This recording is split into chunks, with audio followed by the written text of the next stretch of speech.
Dostlar, hammaga salom. Bugungi obzorimiz Ellikqal'a tumani Navoiy ofisida 5 tam aholi punktida bo'ladi. Ko'rib turgan orqamizda joyimiz sotiladi. Qurilish tugallanmagan, ozroq ishlari bor, lekin yer maydoni katta, почти 30 sotikka yaqin yeri bor ekan. Ko'rib turganingizdek, eldilari ochiq. Bu yerimiz bir mol, qo'y boqaman degan chorvachilikka qiziqqan mijozlarimiz uchun bo'ladi. Sababi ko'rib turganingizdek, eld taraf ko'l bo'ladi. Arqa taraf paxta-atos. Sizi hozir irin ishlar bilan ham tanishtiramiz. Eldlari, yerlari ochilgan. Chegarasi ana shu yo'l bilan arqa yo'lning o'rtasi bo'ladi. Joyimiz paxtadan yaxshi etib quyilgan, fundamentlari o'zam zo'r etib solingan, 100% temir bilan bostirilgan usti. Hozir video davomida ko'rsanglar bo'ladi. Tandiri bor. Bu tarafında yerlari bor. Mana shiferlar ham hammasi toza.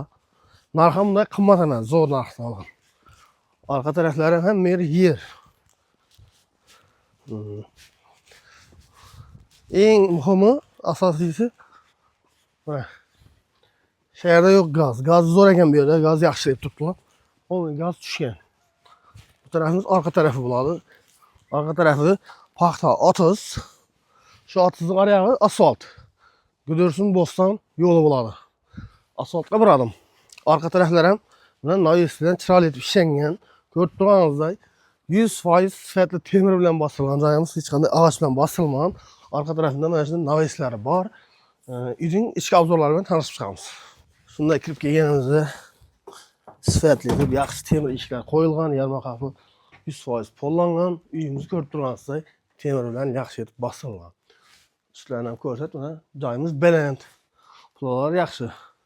Chap qo'limizda birinchi xonasi bo'ladi. Eshiklar ham yaxshi sifatli eshiklar qo'yilgan. Bu yerimiz bir mehmonxona. Ehtiyojga ko'ra pesham qurilgan.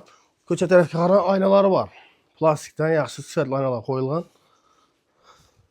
Bu yerimiz ayvoni. Oilaga o'tiradigan yer ekan. Bu tarafimiz yana bir xona, egalar, uy egalari bor ekan. Shunday kelganimizda o'ng qo'limizda katta bir dalonga chiqiladi.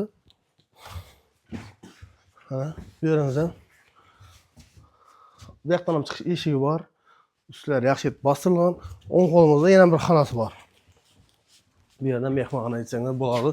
Ko'chaga qaragan oynalari bor. Paxta ham 50 ishlangan. To'g'ri kelganimizda bu yerimiz oshxona ekan, oshxona plollab saqlan ekan egalari. Orqaga qaragan oynasi bor.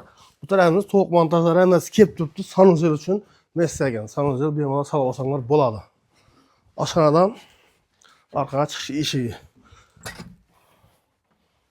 Naviskasi bemalol chiqib ketsanglar bo'ladi. To'q montajlari polni yevro montaj qilib ishlangan. Joyimiz ham narxi stoyt, narxi bunday qimmat emas. Do'stlar, uyimiz bilan ko'rib tanishib chiqdinglar. Joy zo'r, pullar ham yaxshi qilib ishlangan. Narxi bunday qimmat emas. Narxina kelsak, narxi egalari 28 ming dollar aytib turibdilar. Lekin hech qanday muammo yo'q. Ustida kelishlar qaytiladi. Payg'asi bor. Bemalol passiv nomerlar telefon olib o'zimiz ko'rsatamiz. Bu videoni ana shunday qishloq yerdan yaxshi yer maydoni katta, mol, qo'y boqishga o'ng'ayli bir yer qarab yurgan tanishlarga tashlab qo'ysanglar, manfaatli video bo'ladi. Eld tarafimiz splashu ham meri ko'l bo'ladi. Bu tarafimiz Gudursundan kelish bo'ladi. Bu tarafimiz Bostondan kelish bo'ladi. Shunda Kalemportdan o'tganingizdan keyin shu paxta atizning qaptalini mana shu yo'l, shu yo'ldan kirib boriladi. Sar turban orientir etib qo'ysanglar bo'ladi. Hammaga rahmat. Bizlarni kuzatishni davom qiling.